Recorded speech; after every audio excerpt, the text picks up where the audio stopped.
Welcome to our Ice Maker Showdown. Today, we are comparing two popular portable ice makers, the Frigidaire and the Aeitto. We'll explore their features, performance, and which one offers the best value for your money. The Frigidaire Ice Maker is priced at $89, making it an affordable option for those looking for a budget-friendly ice maker. In contrast, the Aeitto model comes at a premium price of $199, reflecting its advanced features and capabilities.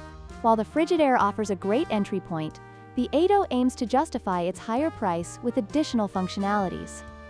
When it comes to ice production speed, the Frigidaire Ice Maker produces up to 26 pounds of ice per day, which is decent for home use.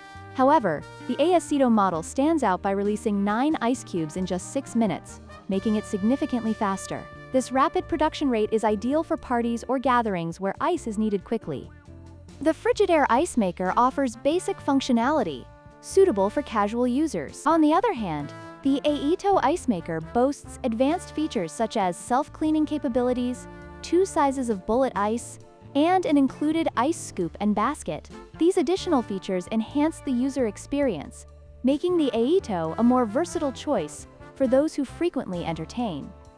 In conclusion, both the Frigidaire and Aeitto ice makers have their strengths. The Frigidaire is a great budget option for casual users, while the Aeitto offers advanced features and faster ice production for those who need it. Let us know in the comments which ice maker you would choose, and don't forget to like, share, and subscribe for more comparisons.